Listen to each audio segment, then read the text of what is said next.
Bonjour à tous, je fais ici une petite vidéo de présentation de ce qu'on appelle un amplificateur linéaire intégré, un ALI, qui est au programme de MP depuis le nouveau programme, mais uniquement normalement dans les compétences expérimentales de TP, comme vous pouvez le voir ici. Ça, c'est une capture d'écran du programme, donc montage utilisant un amplificateur linéaire intégré, mettre en œuvre divers montages utilisant un ALI, les schémas des montages étant fournis. Donc ici, on va présenter un petit peu ce que c'est, comment ça se comporte, et puis ensuite, on verra dans d'autres vidéos quelques montages très classiques. Donc un ALI, déjà, sa schématisation ici, elle va être représentée la plupart du temps par un carré. Ici, avec deux bornes d'entrée, une voie qui va s'appeler la voie moins, qu'on va appeler la voie inverseuse. Donc la voie moins va être appelée l'entrée inverseuse.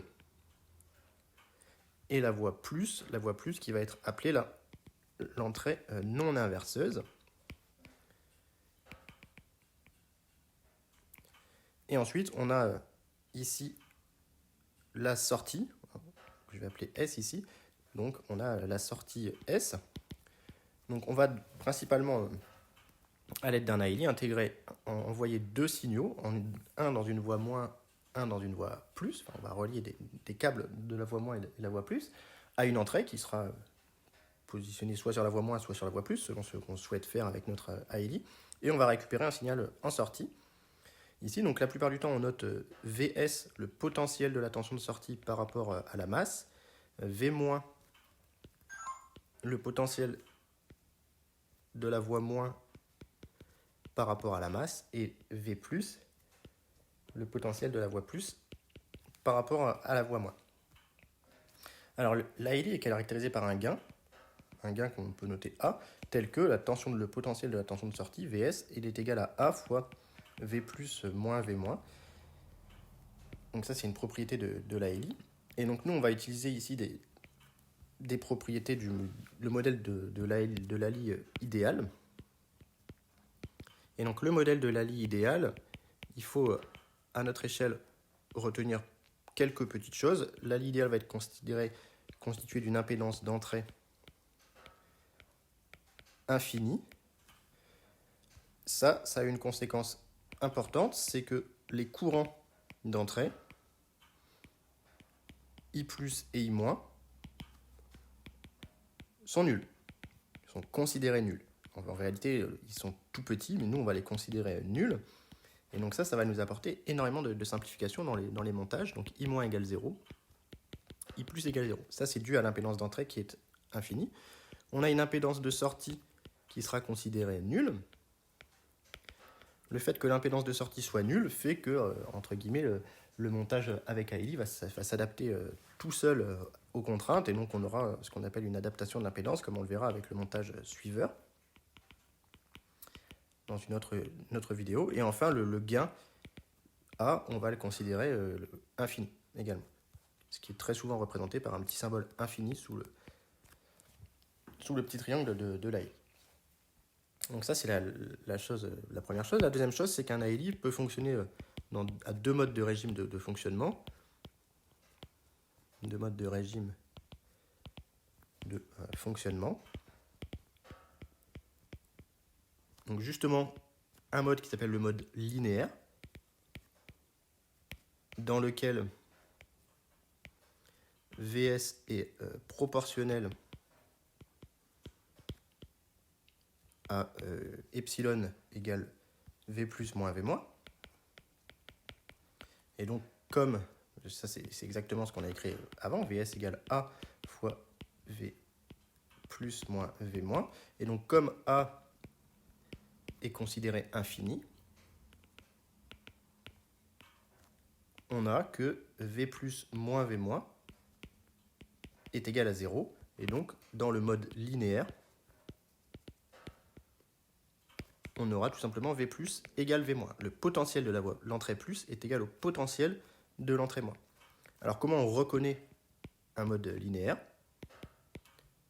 de fonctionnement? Eh bien, pour reconnaître un mode linéaire, il faut qu'on ait ce qu'on appelle une rétroaction sur la borne inverseuse.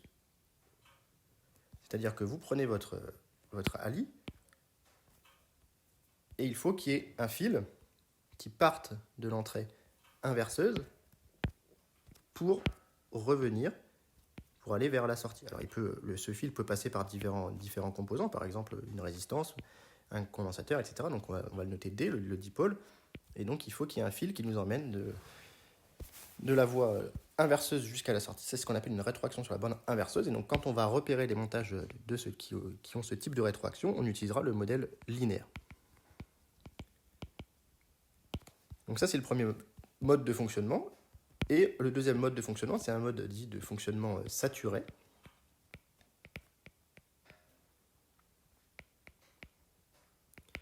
Pour lequel eh bien, on a Vs, la tension, le potentiel de la voie de sortie, qui sera égal à plus ou moins Vsat, ce qu'on appelle la tension de saturation.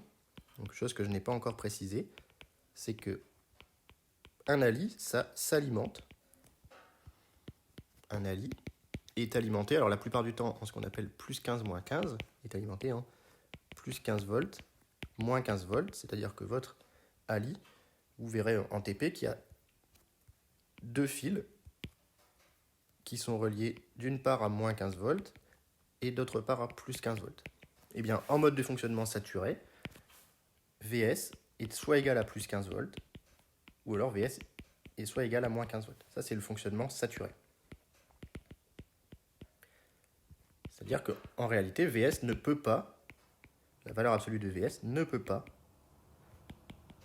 dépasser 15 volts. C'est-à-dire que si vous êtes en fonctionnement linéaire et que d'un coup, vous avez la tension de sortie qui doit dépasser 15 volts, eh bien, vous avez forcément une saturation qui se fait. Donc, on peut représenter la caractéristique associée. Si on trace Vs en fonction de epsilon qui est égal à V plus moins V moins, eh bien, vous avez deux barrières de saturation. Ici, une à plus 15 et une à moins 15. Alors on pourrait l'alimenter en plus 10, moins 10, hein, mais bon, on va prendre plus 15, moins 15.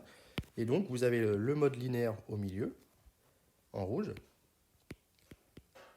pour lequel Vs est égal à A fois epsilon, une proportionnalité.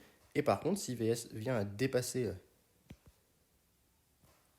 15 volts ou moins 15 volts, on a la saturation. Je vais la faire d'une autre couleur, en vert par exemple.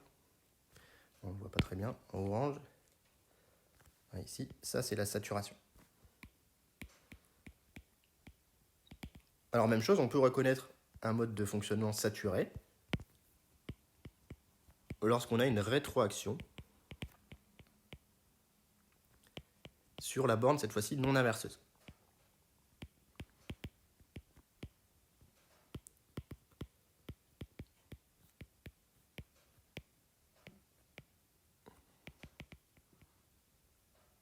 Donc cette fois-ci, je reprends le montage précédent.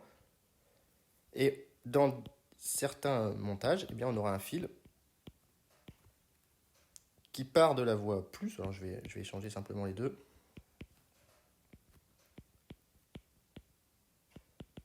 Ça c'est V+, maintenant je vais enlever moins. Et donc on aura un fil qui part de V+, et qui va rencontrer un dipôle quelconque pour revenir ici. Ça c'est ce qu'on appelle le mode de fonctionnement saturé, qui ne sera que très peu, voire pas du tout étudié en MP, puisque encore une fois, normalement les alliés sont que au programme des TP, et on va vous mettre que des alliés en fonctionnement linéaire, pour laquelle on a V+, moins V-, qui est égal à 0, c'est-à-dire V+, égale V-. Donc voilà pour la petite vidéo de présentation de l'ALI.